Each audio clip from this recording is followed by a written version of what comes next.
World cup knock out போட்டி எப்படி இருக்கணும்னு கேட்டால் செனகலும் பெல்ஜியமும் மோதின போட்டியை தான் சொல்லுவாங்க.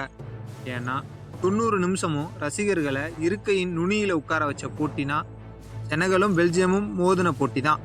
போட்டி தொடங்கிய முதல் நிமிடத்திலிருந்தே இரு அணிகளும் தங்களோட தாக்குதல் ஆட்டத்தை தேர்வு செஞ்சாங்க. பெல்ஜியம் தனது அனுபவத்தை நம்பி விளையாட செனகல் எந்த பயமுமே இல்லாமல் நேருக்கு நேர் சண்டை போட்டுச்சு. 24வது நிமிஷத்தில் ஹசன் டயாரா அடித்த கோல் மூலம் செனகல் முன்னிலை பெற்றுச்சு.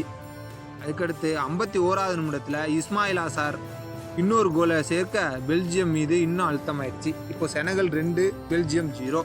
அதனால பெல்ஜியம் வீரர்கள் ஒன்றும் சோர்ந்து போயிடலை. அதற்கு பிறகுதான் தங்களோட கதையே மாற்ற ஆரம்பித்தாங்க. 86வது நிமிடத்தில் ரொமேலு லுகாக்கு ஒரு முக்கியமான கோல் அடித்து பெல்ஜியத்துக்கு உயிர் கொடுத்தாரு.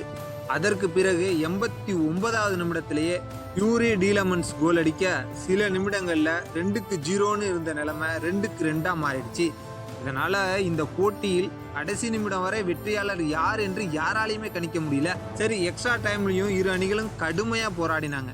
பெனால்டி ஷூட் அவுட்டுக்கு தான் செல்லும்னு எல்லாரும் நினைச்சிட்டு இருந்த நேரத்துல 120+5வது நிமிடத்துல கிடைத்த பெனால்ட்டியை பெல்ஜியம் கோலாக மாற்றி 3-2 என்ற கணக்குல வெற்றியை உறுதி செஞ்சுட்டாங்க. செனகல் தோற்றாலும் அவர்கள் காட்டிய போராட்ட மனப்பான்மை ரசிகர்களின் மரியாதையை வென்றது. ஒவ்வொரு வாய்ப்பிற்காகவும் போராடினார்கள். கடைசி விசில் அடிக்கும் வரை நம்பிக்கையை கைவிடல. ஆனால் பெரிய போட்டிகளில் அனுபவம் எவ்வளவு முக்கியம் என்பதை பெல்ஜியம் மீண்டும் நிரூபிச்சிருக்காங்க. முக்கியமான தருணங்கள்ல அமைதியா முடிவெடுத்து கிடைத்த வாய்ப்புகளை கோலாக மாற்றியது தான் பெல்ஜியத்தோட ப்ளஸ்ஸாக இருந்துச்சு.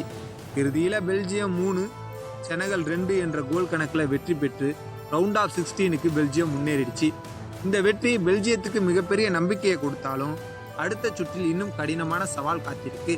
ஏன்னா மறுபுறம் செனகல் இந்த உலகக்கோப்பையை விட்டு வெளியேறினாலும் அவர்கள் விளையாடிய தைரியமான கால்பந்து ரசிகர்களின் நினைவில் நீண்ட நாட்கள் இருக்கும்.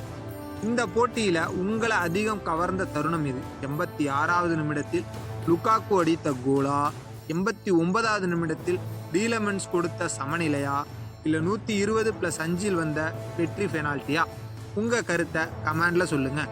இது போன்ற வேர்ல்டு கப் அப்டேட்டுகளுக்கு நம்ம பக்கத்தை ஃபாலோ பண்ண எப்பவும் மறந்துடாதீங்க.